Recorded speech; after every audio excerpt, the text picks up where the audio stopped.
Καλή χρονιά σε όλους. Είναι εκπομπή 24 δευτερόλεπτα. Η πρώτη εκπομπή για το 2015. Έχω φέρει για εμένα τον πιο γουρλή άνθρωπο που υπάρχει στο στούντιο. Για να μην λέω πολλά. Τον Σωτήρη τον Γεωργίου. Σωτήρη, καλησπέρα. Καλησπέρα. Λοιπόν, είχε και γενέθλια ο Σωτήρης. Πρώτη γεννημένος. Άρα σήμερα κάνει ποδαρικό στην εκπομπή. Με το καλό, αν και εντάξει, έχεις πιάσει τα βάνη εδώ. Είναι η κορυφαία εκπομπή στο μπάσκετ. Το έχω πει εδώ από την πρώτη μέρα. Τα μηχανάκια έχουν κοκκινήσει. Αφού λέτε τα αλήθεια με όλους τους καλεσμένους, αυτό είναι το σημαντικό. Οι εκπομπές αυτή τη στιγμή, και το λέω και για όλους με τόσα χρόνια εμπειρία, δόξα τω Θεώ, που έχουμε, είναι ότι οι εκπομπές πλέον θα πρέπει να έχουν άποψη και να είναι αληθινές και να μιλάνε με την πραγματικότητα. Δεν έχει νόημα μια εκπομπή που βλέπω και έχω κουραστεί να παρουσιάζει 20 συνεντεύξεις από 20 παίκτες να λένε ναι, χαρήκαμε που κερδίσαμε. Αυτό δεν αποτελεί είδηση. Αυτό δείχνει ότι δεν υπάρχει πραγματική ουσία σε μια τηλεοπτική ραδιοφωνική εκπομπή και γι' αυτό έχουν 20 πρωταγωνιστές να μιλάνε χωρίς να λένε στην ουσία τίποτα. Ο ένας δηλαδή επαναλαμβάνει τον άλλον. Ή φέρνουν καλεσμένους οι οποίοι έχουν να παίξουν μπάσκετ 20 χρόνια και δεν παρακολουθούν καν την Ευρωλίγκα. Το τελευταίο έχει δώσει αλήθεια. Χαίρομαι πάντως που σε ακολουθούν και άλλες εκπομπές. Τώρα έχουν αρχίσει, γιατί εσύ καθιέρωσες πρώτος να φέρνεις συναδέλφους οι οποίοι έχουν πραγματικά άποψη και βλέπω ότι σε αντιγράφουν σιγά-σιγά. Ωραία, καλό είναι αυτό. Γιατί όσο λένε, το καλό στη βελτίωση γενικά. Λοιπόν, αφού είπαμε τα καλά μας λόγια μεταξύ μας, να ξεκινήσουμε. Έχουμε να πούμε πολλά σήμερα. Υγεία να έχουμε, Μάκη. Υγεία να έχουμε.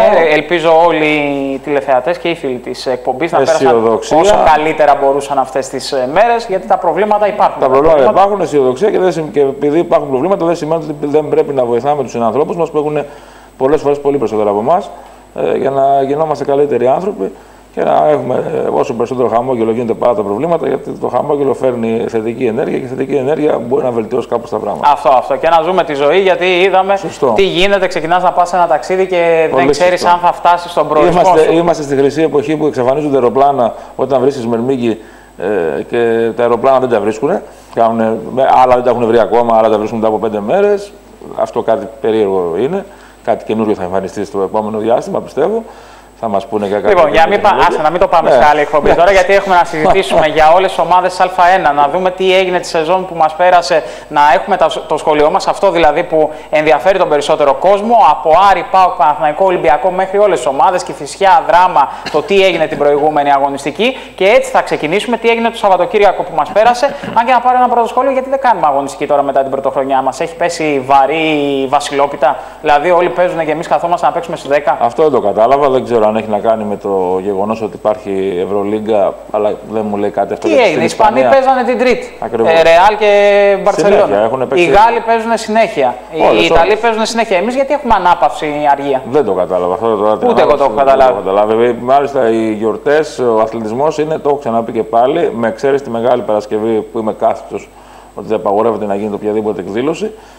Κατά τα άλλα, είναι ειδικά Χριστούγεννα, Πρωτοχρονιά κτλ. Ο αθλητισμός είναι γιορτή. Όπως είναι μόνο οι Αμερικάνοι στο μπάσκετ και οι Άγγλοι στο ποδόσφαιρο καταλαβαίνουν ότι πρέπει να γιορτάζουν μαζί με τον κόσμο. Γιατί αυτό είναι που του δίνει δύναμη. Ο αθλητής είναι επάγγελμα, είναι όπως ο τραγουδιστής. Δηλαδή, ο τραγουδιστής θα μην βγαίνει να λέει να είναι τραγουδιστές. Α πούμε, λέει ο Ρέμος, άσε, εγώ ξεκουραστώ την Πρωτοχρονιά και τα Χριστούγεννα, καθίστε εσείς. Ωραία. Λοιπόν, ας αφήσουμε το Ρέμο, ο οποίος βγαίνει κάθε πρωτοχρονιά, να πάμε να δούμε τι έγινε το Σαββατοκύριακο που μας πέρασε στα παιχνίδια πλην του ντέρμπι των δύο αιωνίων, γιατί για αυτούς θα συζητήσουμε στην συνέχεια με αφορμή τα παιχνίδια τους στην Ευρωλίγκα. Ο Παναθηναϊκός ήδη έπαιξε, ο Ολυμπιακός παίζει σήμερα. Να δούμε τι έκαναν οι υπόλοιπες ομάδες και να συζητήσουμε για κάθε μία ξεχωριστά τι είδαμε μέχρι στιγμής, μέχρι το τέλος του 2014. Πάμε στο βίντεο. Ο νεοαποκτηθής Pops Mensah Bonsu έπιασε δουλειά από νωρίς και στο τεπούτο του με τη φανέλα της ΑΕΚ σημείωσε 23 πόντους, κατέβασε 15 rebound, μετρώντας παράλληλα μία τάπα, 2 κλεψίματα και μόλις 2 λάθη σε 37 και κάτι λεπτά συμμετοχής. Από δίπλα, ο Κάρι Ίγκλις σταμάτησε στους 24 πόντους και ο Τόμας Τελενικάητη στους 19 και με αυτή την τριάδα η Ένωση επικράτησε στο ΑΚΑ για την 10η αγωνιστική του Ρεθύμνου με 85-77 και αφού πρώτα είχε τη διαφορά και στο μέγιστο συν 19. Λίγο φοβόμουν για τη συνεργασία, το timing, για την ενέργεια γενικώς. Επειδή εντάξει, δεν είμαστε ποδόσφαιρο, εμείς μπαίνει ένας παίκτης και παίζει. Εδώ ο παίκτης μπήκε πρώτη φορά και πρέπει να μάθει πολλά πράγματα πώς λειτουργούμε εμείς. Στο ταμείο θα πάμε στο τέλος της χρονιάς όλοι. Όποιος βιάζεται μπορεί και να φύγει από την ομάδα και να πάει πιο γρήγορα μόνος του. Λοιπόν, και ο καθένας νομίζω κατάλαβε. Στην Θεσσαλονίκη, ο Λέκτορος Βεζέγκοφ είχε σημειώσει 22 πόντους από τους 44 που είχε ο Άρης στην ομίχρονη αναμέτρηση με τα Τρίκαλα. Στην επανάληψη, σκοράρε άλλους 2 για να πάρουν τη σκητάλη στη συνέχεια οι Πάσαλιτς, Χαρίσης και Πουλιανίτης, με τον 19χρονο Κάρτ να γράφει το τελικό 91-60. Στην Πάτρα, ο τοπικός Απόλλωνας προηγήθηκε με 65-56, ένα λεπτό πριν ο Κόρυβος αντιδράσει και με σερί 0-9 στείλει το μάτς στην παράταση, εκεί όπου με τα ξύλου η ομάδα του Νίκου Βετούλα έφτασε στην πέμπτη της νίκη μετά το 77-72. Ο ΠΑΟΚ πέρασε για μόλις δεύτερη φορά στην ιστορία του από την Ρόδο μετά το δύσκολο 69-67 από του Κολοσσού. Ο Πανιώνιος πήρε τεράστιο διπλό και ανάστησε βαθμολογικά μετά την νίκη επί του Παναθηναϊκού με 68-70, ενώ σπουδαία εκτός έδρας νίκη πήρε και ο ΚΑΟΔ που διαχειρός Μανώλη Παπαμακάριου επικράτησε της Νέας Κηφισιάς με 79-78. Συνοπτικά τα αποτελέσματα: Κολοσσός ΠΑΟΚ 67-69, Απόλλων Πατρών Κόρυβος 77-72, Άρης Τρίκαλα 91-60, Νέα Κηφισιά ΚΑΟΔ 78-79, Πανεπιστημιακός Πανιώνιος 68-70, Ολυμπιακός Παναθηναϊκός 81-75 και ΑΕΚ Ρέθυμνο 85-77. Στη βαθμολογία ο Ολυμπιακός στην κορυφή έχει 21 βαθμούς, 19 και με ένα παιχνίδι λιγότερο έχει ο δεύτερος Παναθηναϊκός, 18 έχει το Ρέθυμνο, από 16 μοιράζονται Άρης, ΑΕΚ, Νέα Κηφισιά, Απόλλων Πατρών και ΠΑΟΚ, από 15 έχουν Πανεπιστημιακός, Κολοσσός και ΚΑΟΔ, ενώ Τρίκαλα, Πανιώνιος και Κόρυβος έχουν από 14 βαθμούς. Αυτά έγιναν το Σαββατοκύριακο που μας πέρασε και πάμε τώρα να συζητήσουμε ξεκινώντας. Θα αφήσουμε Παναθηναϊκό και Ολυμπιακό. Ο Ολυμπιακός κέρδισε το ντέρμπι. Ο Παναθηναϊκός παίζει το παιχνίδι με τον ΠΑΟΚ τη Δευτέρα, αν δεν κάνω λάθος, 4 μηνών. Δεν παίζουν το παιχνίδι. Έχουν δύο ξαναβολές. Αυτοί το πρώτο το παίζουν τώρα. Ωραία. Άρα αφήνουμε από εκεί, θα μας δώσει. Την Κυριακή είναι 4 του μήνα νίκη. Ναι, συγγνώμη, εντάξει, την Κυριακή. Λοιπόν, οπότε θα μας δώσει νίκη της βαθμολογίας και να πάμε στην τρίτη ομάδα της βαθμολογίας, το Ρέθυμνο του Σκουρτόπουλου. Ένα Ρέθυμνο, βέβαια, ο Σκουρτόπουλος έκανε μια δήλωση εκεί, άφησε κάποια υπονοούμενα. Κάποιος είπε για πληρωμές που θέλουν να πάνε να πληρωθούν πιο νωρίς, κάτι εκεί στο τέτοιο. Αλλά, εν πάση περιπτώσει, αυτό που κρατάμε το αγωνιστικό είναι η ευχάριστη έκπληξη του πρωταθλήματος. Σαφώς, είχες καλεσμένο τηλεφωνικά. Τον είχα τηλεφωνικά τον Θανάσιο Σκουρτόπουλο και μιλήσαμε πρώτη φορά και μου άρεσε έτσι όπως τα λέει. Ευθύς τύπος και to the point που λέμε. Το Θανάσιο το ξέρω πολλά χρόνια από όταν ξεκίνησε και χαίρομαι που προχωράει καλά και ακριβώς δεν φοβάται να πει την πραγματικότητα. Και το Ρέθυμνο αυτή τη στιγμή είναι μια ομάδα η οποία πραγματικά είναι αξιοπρόσωπη πορεία της, όχι μόνο λόγω της πορείας, γιατί είναι καθαρά μια ομάδα η οποία έχει προπονητική επιρροή, είναι δουλεμένη και αυτό έχει να κάνει με το γεγονός ότι το Ρέθυμνο το ξέραμε να είναι μια ομάδα η οποία παίζει ένα running up μπάσκετ, σουτάρει πάρα πολύ. Και ξαφνικά βλέπουμε ένα Ρέθυμνο το οποίο στηρίζεται στην άμυνα, έχει αρχές στο παιχνίδι του. Έχει πειθαρχία, έχει ρόλους και γι' αυτό είναι. Θα αντέξει το Ρέθυμνο σε αυτό το μοτίβο. Τόσο ψηλά δεν νομίζω. Κρατάμε ότι έχει παλέψει και με τους μεγάλους, έτσι και με τους μεγάλους και έχει γυρίσει παιχνίδια όσο μπορεί βέβαια έτσι, για τα δεδομένα του.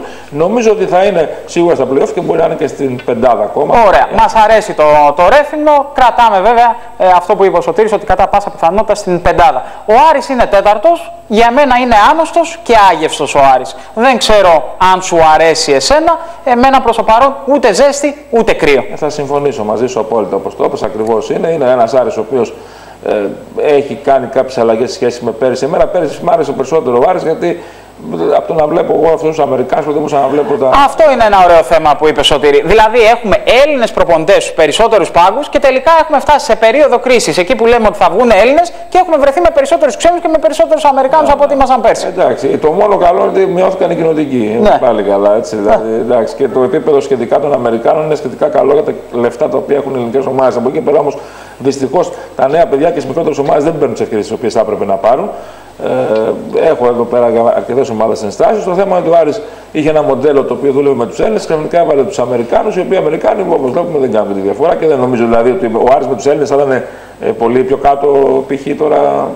Ναι. Νομίζω πως είναι και πιο πάνω, δεν ξέρω. Εν πάση περιπτώσει το θέμα είναι ότι ο Άρης είναι μια ομάδα η οποία έχει παρουσιάσει διακοιμάνσεις, είναι ομάδα του προπονητή, δίνει έμφαση στην άμυνα, έχει το Βεζέγκοφ που είναι Ούτε ο Πρίφτης εμένα με έχει ενθουσιάσει, Σωτήρη, γιατί πήγε με περγαμηνές, υποτίθεται ένας προπονητής ο οποίος θα παρουσιάσει κάτι καινούριο και κάτι διαφορετικό. Εγώ επιμένω ότι ο Άρης δεν μου αρέσει. Ο Άρης είναι ο Πρίφτης, ένας προπονητής ο οποίος έχει.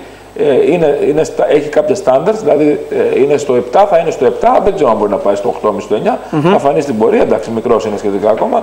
Το θέμα είναι ότι ο Άρης πάντως δεν περιμένω να κάνει κάτι σημαντικό, ούτε όμως και να αποτύχει. Θα είναι στα play-off, θα παλέψει για την εξάδα, άλλωστε μην κρυβόμαστε. Η τετράδα με την οχτάδα, δηλαδή το 4 με το 8 θα είναι μία νίκη ή δύο. Βλέπουμε εδώ ότι είναι λεπτές ισορροπίες ούτως ή άλλως και έτσι θα πάει μέχρι το τέλος. Και ο 9 με τον τελευταίο θα είναι μία ή δύο νίκες. Δηλαδή όλα θα κρυθούν και στο momentum των ομάδων, τι δραματισμούς θα έχουν. Κρατάμε από τον Άρη τον Βεζέγκοφ που είναι το. Ωραία. Πάμε στην ΑΕΚ, η οποία είναι η μεγάλη επιστροφή στην Α1. Η ΑΕΚ να σου πω την αλήθεια, κάπου ψάχνεται και η ίδια στην πορεία. Δηλαδή, δεν πρέπει να ξεχνάμε ότι ήταν μια ομάδα που μπήκε με αμφισβήτηση αν θα μπορέσει να παίξει τελικά στην Α1. Ξεκίνησε με τον Σγιάγκο, άλλαξε τον Σγιάγκο, πήρε τον Σάκοντα. Πρέπει να του παίρνουν και ένα τσάι εκεί, γιατί είναι συνέχεια βραχνιασμένος ο Σάκοντα μετά από κάθε. Λοιπόν, κατά τα άλλα όμως μας αρέσει πολύ ο Σάκοντα. Λοιπόν, και η ΑΕΚ δείχνει και η ίδια ότι ψάχνεται και βλέποντας και πράττοντας. Δηλαδή, ξεκίνησε με ένα πιο low budget, μια πιο μαζεμένη ομάδα, μετά πήγε σε κινήσεις του English, βέβαια είναι μεγάλη κίνηση για την ΑΕΚ με τα δεδομένα. Η ΑΕΚ έχει δύο παίκτες, οι οποίοι θα παίζανε Ευρωλίγκα. Όχι Ευρωλίγκα, οι οποίοι κοστίζουν. Αν άσε τη φετινή χρονιά. Αν μπορεί και ο Παύλος να μας βάλει σε παράθυρα, να βλέπουμε παράλληλα και την βαθμολογία. Τώρα κάνω εγώ την παρέμβαση στην σκηνοθετική. Ναι, η ΑΕΚ έχει δύο παίκτες αυτή τη στιγμή, τον English. Καταρχήν η ΑΕΚ αυτή τη στιγμή έχει ένα προπονητή, τον Τζάγκο Σάκοντα, ο οποίος είναι γνωσμένης αξίας. Προπονητής που θα μπορούσε να δουλεύει σε ομάδα Ευρωλίγκα.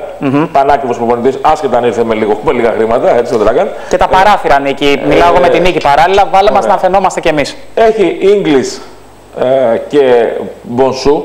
Οι οποίοι είναι δύο παίκτες οι οποίοι κόστιζαν 800.000 και 1 εκατομμύριο. Μέχρι πριν 2 χρόνια, έτσι. Λοιπόν, και δεν πέθαναν οι άνθρωποι, έτσι. Δηλαδή είναι μια χαρά υγεία, δηλαδή και καλά παίζουν. Είχαν κάποια προβλήματα τραυματισμού, όλοι παίξαν τραυματισμούς.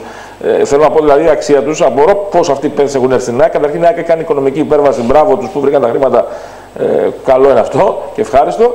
Διότι η ΑΕΚ αυτή τη στιγμή έχει αλλάξει τη διάσταση, έτσι. Η ΑΕΚ ξεκίνησε με Σγιάγκο πώς θα παίξει και με παίκτες Αμερικάνους οι οποίοι ήταν των 3.000. Και αυτή τη στιγμή η ΑΕΚ είναι μια ομάδα που έχει προπονητή first class και δύο παίκτες οι οποίοι. Και κράτησε και τον English. Δηλαδή, ακόμα και τον English που μπορούσε και λέγαμε εδώ ότι μπορεί να το χάσει, τον κράτησε. Έχει τον κόσμο της, υπάρχει το ερωτηματικό βέβαια πόσο θα αντέξουν όλοι αυτοί γιατί δεν παίζουν άμυνα, έχουν μεγαλώσει κιόλας. Αλλά να σου πω κάτι, η κλάση προσωπικότητα των παιχτών αυτών αρκεί για να είσαι τέταρτος και πέμπτος. Αρκεί όμως, και εδώ είναι και το πρόβλημα της ΑΕΚ, να μπορέσει να βρει τη συνοχή ο Σάκοντα, γιατί όταν παίζει εκτός έδρας Σμάκη, τα πράγματα δεν αλλάζουν. Η ΑΕΚ αυτή τη στιγμή, αυτή η ΑΕΚ που βλέπουμε, μην ξεχνάμε ότι δεν έχει κερδίσει μικρή ομάδα. Ναι. Έξω έχει χάσει από όλους. Από την Ελευσίνα έχασε, από τα Τρίκα έχασε, από όλους έχει χάσει. Άρα λοιπόν θα πρέπει να βρει αυτή τη συνοχή ο Σάκοντα με τα παιδιά τα οποία θα βάλει, γιατί έχει καπουσίες και κάνει αλλαγές ακόμα, να μπορέσει να αποκτήσει σκληράδα εκτός έδρας. Έχει τον κόσμο, έχει τους παίκτες αυτούς με την προσωπικότητα και να μπορέσει να πάει στην τετράδα.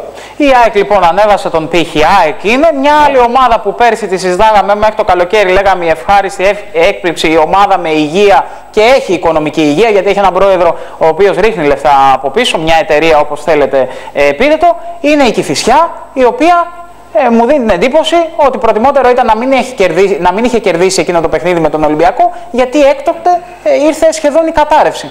Εγώ χαίρομαι γιατί όταν νικήσει τον Ολυμπιακό είπα ότι η Κηφισιά μου αρέσει. Και που σου φάνηκε χαίρομαι. Με καλά μια έτσι. Όλοι επιβεβαιωνόμαστε.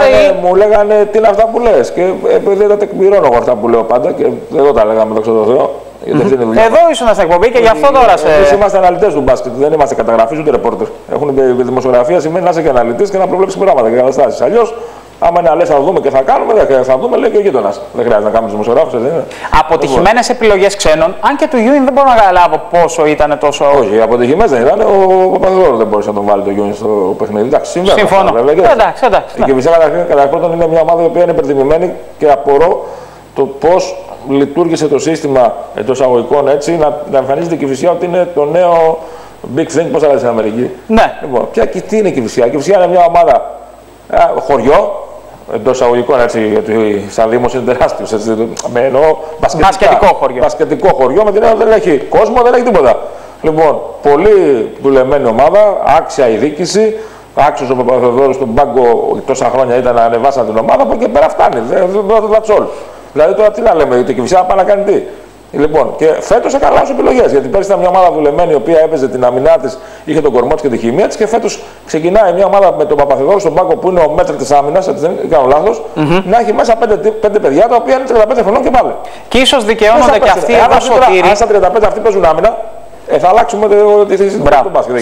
Σωστό. Και ίσως δικαιώνονται και αυτοί που είχαν ασκήσει κριτική που λένε ότι ένας προπονητής ο οποίος δουλεύει στις μικρές εθνικές ομάδες θα περιμέναν να δώσει περισσότερο χρόνο και ευκαιρίες σε νεαρούς παίκτες, γιατί υποτίθεται ότι έχει δει και έχει μεγαλύτερες παραστάσεις, αλλά πήγε και σε μια λογική περισσότερων βετεράνων από ό,τι έπρεπε. Συμφωνώ μαζί σου. Το ερώτημα είναι βέβαια αν η Κηφισιά θα μπορούσε να έχει τέτοια παιδιά.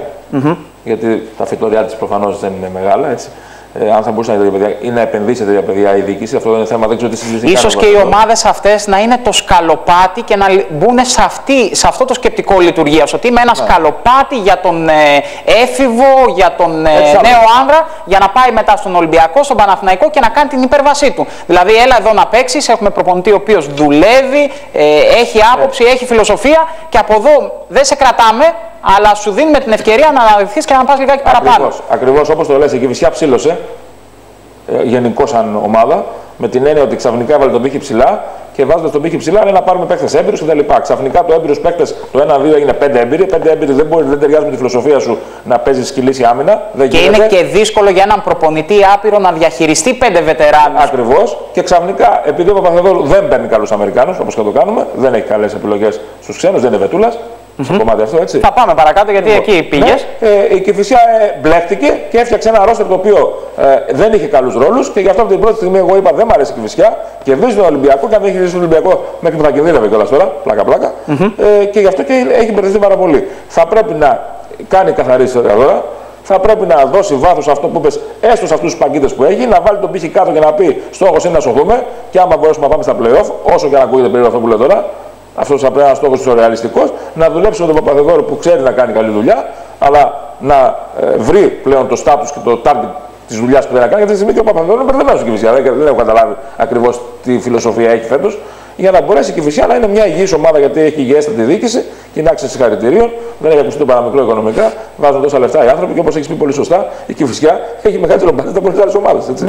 Βέβαια. Και γι' αυτό η κατάσταση αναστρέφεται. Δηλαδή η Κηφισιά μπορεί να μείνει μέσα εκεί στους στόχους. Εγώ θα έλεγα ότι θα έπρεπε αυτή τη στιγμή, αν ήμουν στην Κηφισιά υπεύθυνος, θα έλεγα τελείωσε η χρονιά, χάθηκε, δεν μας ενδιαφέρει. Να σωθούμε εύκολα, άμα μπούμε στα play-off, να βγάλουμε 2-3 νέα παιδιά, να προωθήσουμε, καθαρίσεις και ξεκινάμε με στόχο αυτό τον οποίο ανέλησε πολύ σωστά, επειδή έχουν και υγιέστατη διοίκηση οι άνθρωποι και είναι και σοβαρός Δήμος. Και νομίζω βοηθάει και ο Δήμος. Σαφώς και κάνανε και επένδυση και στο γήπεδο τους. Εκεί μαζευτήκανε αρκετά. Πάμε στην Πάτρα, γιατί είπες για τον Βετούλα, σε έναν προπονητή στον οποίο άσκησα κριτική κάποια στιγμή και μου είπες το Βετούλα κάνει καλή δουλειά. Ο Απόλλωνας κάνει καλή δουλειά ο Βετούλας, αλλά εγώ έχω πάντοτε ότι έχει το μυαλό του στο επόμενο σκαλί, στο να πάει ένα επίπεδο πιο πάνω. Ο Βετούλας που μπορεί να το κάνει στο Σωτήρι. Ο Βετούλας κάνει χάρη στον Απόλλωνα που κάνει στην Πάτρα. Λοιπόν, και σε αντίθεση λοιπόν με την Κηφισιά, ο Απόλλωνας Πάτρας είναι μια ομάδα που παραδοσιακά βρίσκει λαβράκια ή εν πάση περιπτώσει το σκάουτινγκ που κάνει στους Αμερικάνους είναι πάντοτε ακριβής. Έχω πει εδώ και πολλά χρόνια ότι ο Βετούλας αυτή τη στιγμή απορώ γιατί είναι προπονητής. Θα έπρεπε να είναι μάνατζερ. Θα βγάζει 1 εκατομμύριο το χρόνο. Είναι ο μοναδικός άνθρωπος ο οποίος, επειδή με ξέρεις τι τρέλα έχω για τον κάθε παίκτη να με ρωτήσεις, όπως και σε σχολείς τόσο πολύ, ειδικά εσύ με το Ιμπήρ και τα λοιπά, ξέρω τι κάνω κάθε παίκτη. Ο Βετούλας πραγματικά είναι ο μοναδικός άνθρωπος ο οποίος ξέρει πως όλα για μένα. Δεν το έχω ξαναδεί. Ωραία. Μην πούμε άλλα για την. Ασχολείται 20 ώρες την ημέρα να βλέπει παίκτες. Είναι καλύτερος από κάθε μάνατζερ. Έχει τρομερή άποψη για τους πάντες και τα πάντα, ακόμα και στην Κίνα. Μάλιστα να σου αποκαλύψω ότι είχε κλείσει παίκτη που τον είχε δείξει εμένα από το Μεξικό, το οποίο αν έρχονταν εδώ πέρα θα έλεγε ότι κάνει 1 εκατομμύριο. Δεν ήρθε τελικά, γιατί βρήκε τον πρόλαβε και τον εντόπισε κάποιος άλλος αντίστοιχος Βετούλας. Και δεν μπορούσε να ανταγωνιστεί. Άμα δει κάποιους ξένους του Απόλλωνα τα τελευταία 3 χρόνια, 4 χρόνια με $2.000 το μήνα που όλοι έρχονται και μετά 15πλασιάζουν την αξία τους, γι' αυτό είπα ότι είναι ο καλύτερος μάνατζερ, έχει καλές σχέσεις. Και με την Ιταλία ειδικά έχει εκεί που μπορεί να διοχετεύσει. Ο Βετούλας κάποια στιγμή θα πρέπει να κάνει το άλμα, είναι αδικημένος νομίζω. Εντάξει, είναι πατρινός, βέβαια αγαπάει τον Απόλλωνα, έτσι είναι βασιλιά στην Πάτρα. Αλλά σαφώς θα μπορούσε να είναι σε μια πολύ καλύτερη ομάδα, διότι είναι πάρα πολύ εξελίξιμος και μέσα στο παιχνίδι βλέπουμε πόσο ο Απόλλωνας παρουσιάζει και καινούργια πράγματα ο Βετούλας. Βλέπεις που το είδαμε ούτως ή άλλως και στο παιχνίδι με την Κηφισιά στον ημιτελικό για το κύπελο και ο Απόλλωνας για πρώτη φορά το 1997 ήταν η τελευταία φορά με τον Βετούλα έπαιζε τότε, αν δεν κάνω λάθος, που είχε βρεθεί σε τελικό. Και η σχέση εκείνη του Απόλλωνα με τον Τερινό είναι ότι εκείνα τα μπάτζετ, θυμάσαι, ήταν οι χρυσές εποχές που πέφτανε λεφτά εκατομμύρια σε δραχμές, ενώ δεν έχει καμία σχέση η ομάδα του Απόλλωνα. Το οποίο κρατάμε ότι είναι μια γέστατη ομάδα αυτή τη στιγμή αυτοδιοικούμενη, έτσι, με ένα καινούριο μοντέλο διοίκηση. Δεν υπάρχει κάποιος να βάζει τα λεφτά, υπάρχει διαχείριση κεντρική που λέμε. Η ομάδα είναι υγιέστατη, ο κόσμος είναι κοντά. Αυτό το οποίο πέτυχε με το κύπελο της δίνει άλλη βαρύτητα και θα της φέρει και άλλα έσοδα και αυτό είναι πάρα πολύ καλό. Και νομίζω ότι και παίζει και ωραίο μπάσκετ. Έχει 4 Αμερικάνους, οι οποίοι, και αυτό είναι το πιο ωραίο, 4 Αμερικάνοι οι οποίοι παίζουν λες, από το 2 μέχρι το 4, μπορεί να παίξουν όλες τις θέσεις. Έτσι είναι το τρομερό. Ωραία. Πάμε στον ΠΑΟΚ, Σωτήρη, για να προλάβουμε όλους, γιατί έχουμε και Παναθηναϊκό Ολυμπιακό στην συνέχεια. Ο ΠΑΟΚ, ο οποίος είναι μια σταθερή αξία με τον Μαρκόπουλο, είναι μια ομάδα προπονητή, έχει 2 ανθρώπους μπασκετικούς που ασχολούνται αποκλειστικά με αυτόν. Βέβαια, η μοναδική μου ένσταση, και νομίζω ότι εκείνη η μεγαλύτερη πρόκληση του ΠΑΟΚ, είναι ότι κάποια στιγμή θα πρέπει να λειτουργήσει και να συμπεριφερθεί σαν ΠΑΟΚ από την άποψη ότι θα πρέπει να ανέβει ο πύχης και οι απαιτήσεις. Θα πρέπει να βρεθούν λεφτά ώστε ο ΠΑΟΚ να γίνει ανταγωνιστικός και να διεκδικήσει το κάτι παραπάνω. Εάν βρεθεί μια τρίτη θέση στην Ευρωλίγκα, ο ΠΑΟΚ να είναι η ομάδα που θα τη διεκδικήσει και την πάρει και θα μπορεί να βρίσκεται εκεί. Δεν ξέρω αν συμφωνείς. Για τον Μαρκόπουλο τι να πούμε. Νομίζω ότι είναι η πιο σταθερή αξία προπονητικά. Ένας προπονητής έπρεπε να είναι σε μεγάλο πάγκο και στην εθνική ομάδα. Το έχω ξαναπεί πάρα πολλές φορές. Δεν έχει καλές δημόσιες σχέσεις, δεν μιλάει πολύ. Και αυτό πληρώνει.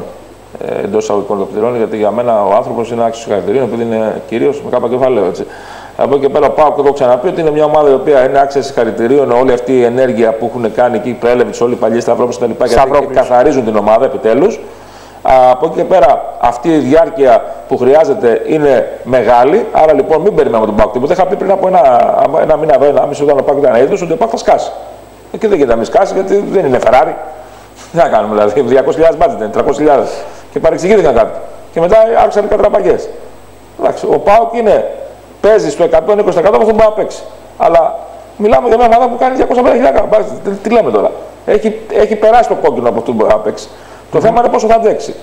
Είναι επειδή είναι brand name, βαριά φανέλα, έχει τον κόσμο, τον Μαρκόπουλο, κάνει τρομερή δουλειά, αντέχει. Θα πιστεύω θα είναι τρίτος ο ΠΑΟΚ. Από εκεί και πέρα, αν το καλοκαίρι μπει ο Σαββίδης και πει δίνω 2 εκατομμύρια αντί να πάρω τσιγάρα, π.χ. έτσι, γιατί 2 εκατομμύρια για το Σαββίδη δεν είναι. Ναι, δεν ξέρω αν καπνίζει τόσο εμπαθητός ο άνθρωπος, αλλά λέμε χάρη.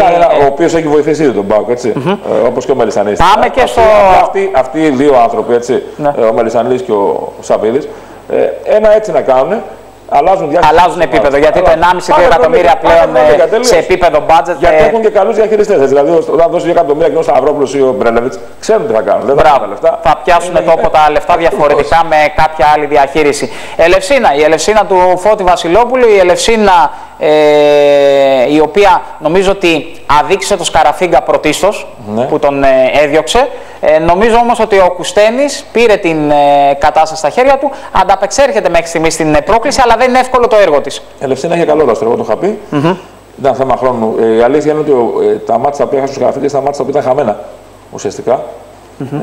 Δεν ξέρω αν θα κέρδισε όλα τα μάτσα αυτά που κέρδισε ο Κουστένης π.χ. Αλλά δεν μπορώ να το αποκλείσω αυτό που λες, γιατί πράγματι τα μάτσα που έχασε η Ελευσίνα στην αρχή ήταν από αυτά που λες, δεν θα τα κερδίσω. Στον προγραμματισμό που κάνει, στα προσόντα τουλάχιστον. Νομίζω ότι η Ελευσίνα είναι μια ομάδα η οποία είχα πει ότι έχει καλό ρόστερ, έχει καλούς Έλληνες. Ήταν θέμα οι Αμερικάνοι που είναι ευθυνοί και ευθυνών, και αυτοί χαμηλοπάτητα έχει, αν θα βγαίνανε. Βλέπουμε ότι πάλι κάνει αλλαγές. Με τον Κουστένη έφτιαξε λίγο ψυχολογία της ομάδας. Παίξανε καλά οι Έλληνες. Έκανε τις νίκες τις οποίες έπρεπε να πάρει. Βέβαια η ήττα από τον Πανιόνιο, η τελευταία. Καλά, αν βάλουμε σαν ονόματα τις 2 ομάδες είναι λογικό. Σαφώς. Πάμε στο 10 και το 11 από μία λέξη. Ο Κολοσσός έχει κάνει νίκες, ήταν τυχερός και με τον Πανιόνιο που τον κέρδισε και τον βρήκε διαλυμένο. Έχει κάνει σημαντικές νίκες όπως το διπλό με τον Άρη.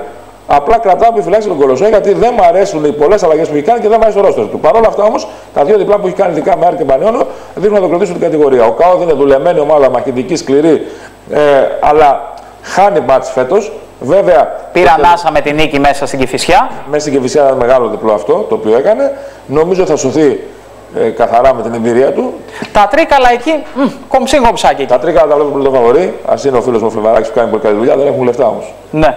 Και ο Πανιόνιος έχει. Χωρίς ξένους, αν είχαν χάσει την άκρη, είχαν πέσει, θα παλέψουν τα Τρίκαλα όμως. Πιστεύω, αλλά χρειάζονται ενίσχυση. Ο Πανιόνιος με Αλεξανδρία. Με Τίγρη, έγινε Τίγρης και ο Πανιόνιος. Όταν πήρε προπονητή επιτέλους, έχει τον κόσμο, έχει την ιστορία, έχει τον brand name, έχει 3-4 καλούς παίκτες. Αν δεν είχε την ατυχία του Χάνκοκ, θα μη σου λέγα, θα προλάβει και να πάει και στη δεκάδα. Θα σωθεί πιστεύω ο Πανιόνιος καθαρά. Και ο Κόρυβος, ενώ είναι πολύ δουλεμένο με τον νεαρό τον Μαρκόπουλο, έτσι που και αυτός είναι στα χρόνια του Πανιόνιου. Έχει δύσκολο έργο, είναι και νεοφώτιστος. Ναι, γιατί έχει χάσει πολλά μάτια στον πόντο. Έχει μπλέξει τώρα με τους Αμερικάνους, έχασε τον Αμερικάνο τον Λόρι που φύγε. Τώρα θέλει να κάνει και άλλες αλλαγές. Μπλέκτηκε η κατάσταση, αλλά είναι δουλεμένη ομάδα και θα παλέψει την παραμονή. Ωραία. Στο χρόνο που είχαμε, νομίζω ότι η ανάλυση για την Α1 τι είδαμε μέχρι το 2014 ήταν μια χαρά. Όταν τη λες χωρίς δημοσιοσχετίστηκα, με 15 λέξεις αρκούν. Σωστό. Λοιπόν, πάμε τώρα να δούμε. Ο Παναθηναϊκός ζορίστηκε για 30 λεπτά, ίσως και κάτι παραπάνω κόντρα στην Μακάμπι. Πήρε όμως αυτό που ήθελε, την νίκη, έκανε ποδαρικό με το δεξί. Ας δούμε πώς ήρθε η νίκη και να συζητήσουμε για τον Παναθηναϊκό, ο οποίος λίγες μέρες νωρίτερα είχε γνωρίσει την ήττα στο ΣΕΦ από τον Ολυμπιακό στο ντέρμπι για την Basket League. Πάμε να δούμε το βίντεο τι έγινε την Τρίτη στο ΟΑΚ. Στο εναρκτήριο παιχνίδι για το Top 16, ο Παναθηναϊκός των 9 παικτών κυνηγούσε για 35 λεπτά την Μακάμπι, ενώ βρέθηκε να χάνει ακόμα και με 14 πόντους διαφορά. Δεν τα παράτησε όμως, πάλεψε, γύρισε το μάτς και έφτασε στο 83-76 επί της πρωταθλήτριας Ευρώπης, αρχίζοντας με νίκη τις υποχρεώσεις του στην δεύτερη φάση της διοργάνωσης και αποχαιρετώντας με τον καλύτερο τρόπο το 2014. Una victoria muy importante. Μια νίκη πολύ σημαντική. Porque comienzo del top 16 siempre es bueno comenzar con victoria. Γιατί πάντα είναι καλό να ξεκινάς το top 16 με μια νίκη. Segundo, hemos ganado un muy buen equipo, campeón de Europa actual. Δεύτερον, έχουμε κερδίσει μια πολύ καλή ομάδα, την πρωταθλήτρια Ευρώπης. Y tercero, importante porque hemos demostrado que, sobre todo en segundo tiempo, que somos un equipo que puede jugar con paciencia y que puede jugar buena defensa. Και το πιο σημαντικό, τρίτο και πιο σημαντικό, δείξαμε ιδιαίτερα στο δεύτερο ημίχρονο ότι είμαστε μια ομάδα που μπορούμε να παίξουμε με υπομονή και καλή άμυνα. Το ξεκίνημα της αναμέτρησης βρήκε τον Παναθηναϊκό να μετράει 3 στα 8 δίποντα και κανένα εύστοχο τρίποντο σε 3 προσπάθειες, συν ότι παρουσίασε πολλά αμυντικά προβλήματα.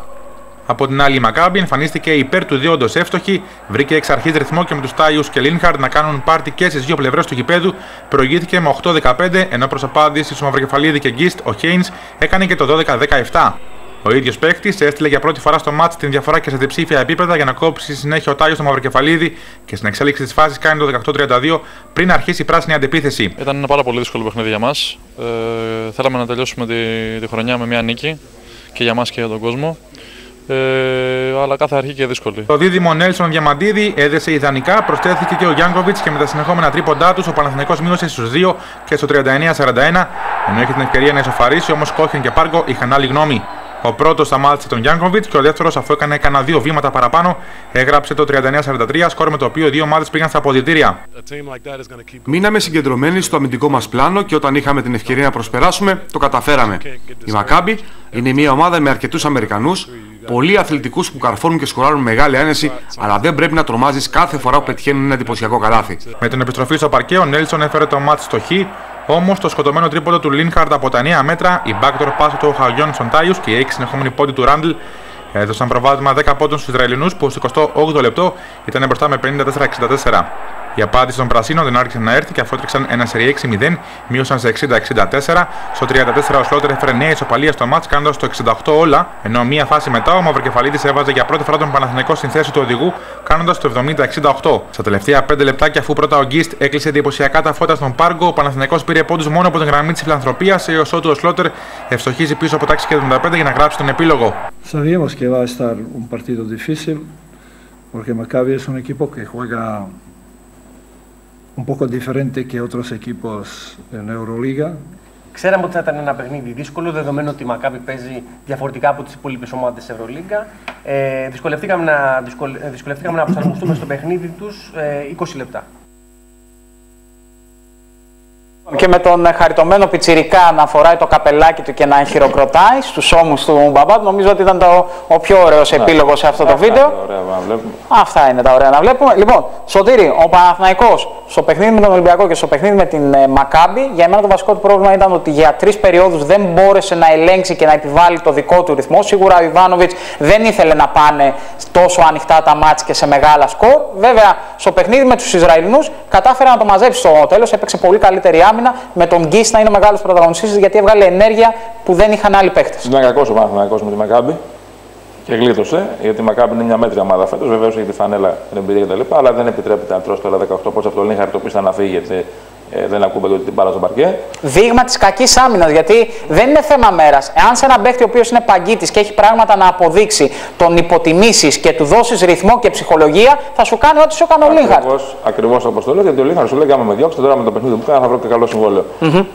Δεν λέει κανείς για την μέτρια άμυνα του Παναθηναϊκού στο 3 και το πρόβλημα το οποίο υπάρχει στο 3 με τον Γιάνκοβιτς.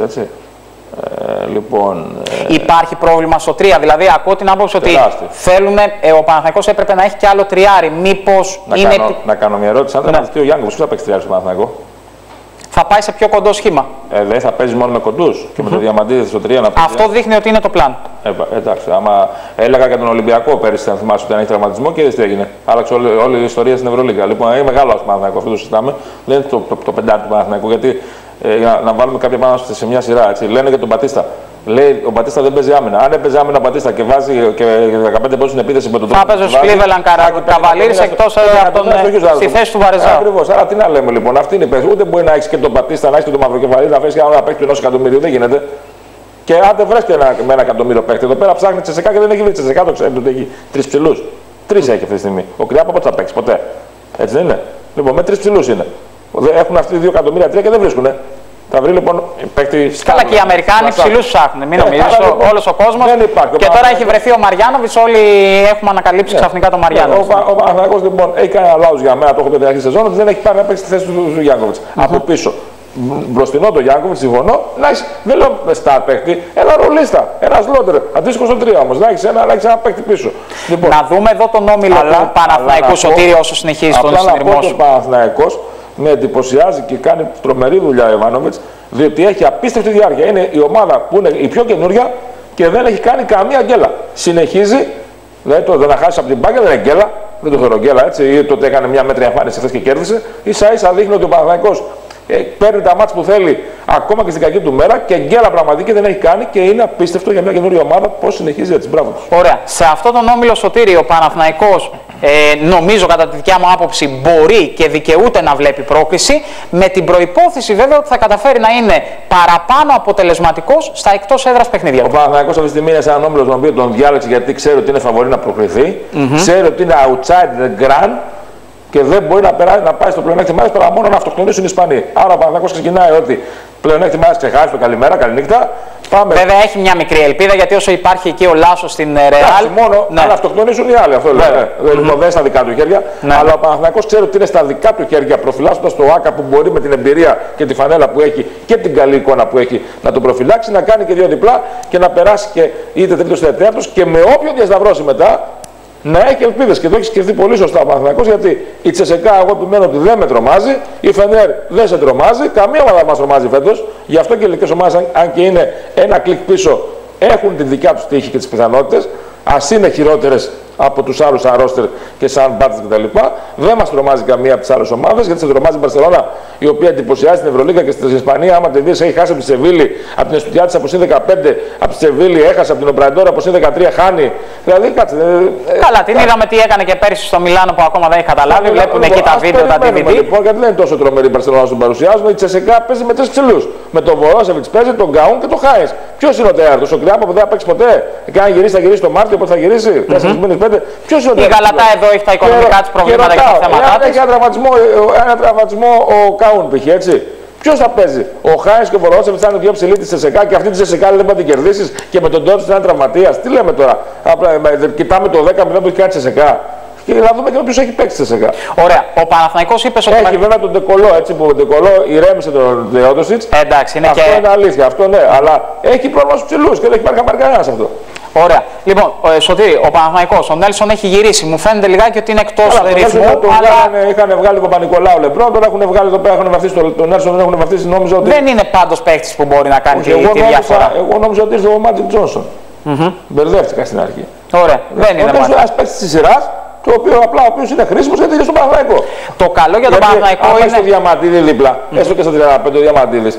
Θα σε βελτιώσει, απέκτει ό,τι και να γίνει. Σε βελτιώνει, όπως το είπες. Άρα λοιπόν ο Νέλσον, ένας παίκτης της σειράς, όπως είναι όλοι οι Αμερικάνοι του Παναθηναϊκού περισσότεροι, έτσι, ανεβάζει επίπεδο δίπλα στο Διαμαντίδη. Και ένας δικός μου προβληματισμός. Ήρθε ο Νέλσον και ξαφνικά ήρθε ο μάγος με τα δώρα. Δεν υπάρχουν αυτά. Όχι, δεν είναι και έχει και πρόβλημα στο σουτ. Και ένας δικός μου προβληματισμός επίσης είναι ότι ο Ράιτ από την μία μεριά. Συγγνώμη. Όχι ο Ράιτ, κόλλησε στο μυαλό μου τώρα. Ο Σλότερ από τη μία μεριά έχει αποκτήσει αυτοπεποίθηση στα πατήματά του. Από την άλλη μεριά τον βλέπω ότι διεκδικεί περισσότερα από ό,τι του αναλογούν μέσα στον Παναθηναϊκό. Και οι Αμερικάνοι, επειδή έχουν περίεργες συμπεριφορές, δεν ξέρω, ίσως κάποια στιγμή αυτό να φανεί και να υπάρξει πρόβλημα. Εντάξει, γι' αυτό το έχει βγει βέβαια. Έτσι, επειδή ο Σλότερ είναι ένας τέτοιος παίκτης, ο οποίος πραγματικά, όπως το είπες, αυτός έχει μείνει στο πρωτάθλημα το γαλλικό. Πρέπει να την μπάλα πυροβολά, δεν μου μιλάει κανείς. Αυτό κάνει στον Παναθηναϊκό, το έχει βγει έτσι. Ναι. Δεν ξέρω αν δεν του βγει τι θα γίνει. Αλλά ο Ιβάνοβιτς νομίζω τους έχει δώσει την ελευθερία αυτή. Γιατί δεν υπάρχει πίεση στον Παναθηναϊκό. Μην κρυβόμαστε, Μάκη, δεν υπάρχει πίεση στον Παναθηναϊκό. Δηλαδή και αν ο Σλότερ είχε 0 στα 10 να του λέει κανένα γιατί τα έχασε εσύ, ας παίξουμε 100.000. Θα του πει γιατί δεν βάζει 15 σουτ. Ωραία, σωστό. Λοιπόν, πάμε στο βίντεο γρήγορα της προαναγγελίας. Ο Ολυμπιακός κάνει ποδαρικό στην Μάλαγα, στη Μάλαγα του Βασιλιάδη. Να δούμε αν το ποδαρικό εκτιμάμε ότι θα είναι με το δεξί ή με το αριστερό. Να δούμε το βίντεο και επανερχόμαστε με συζήτηση για τους ερυθρόλευκους.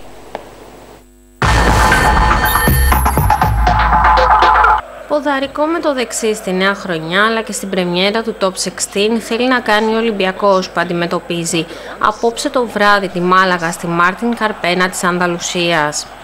Οι Πειραιώτες που ταξίδευσαν στην Ισπανία με την ψυχολογία στα ύψη ύστερα από τη μεγάλη νίκη του Παναθηναϊκού θέλουν μόνο τη νίκη σε αυτό το παιχνίδι, αν και για ακόμα μία φορά δεν λείπουν τα προβλήματα για τον Γιάννη Σφερόπουλο, μιας και λίγο πριν τη Δύση του 2014 ήρθε ο σοβαρός τραυματισμός του Δημήτρη Αγραβάνη.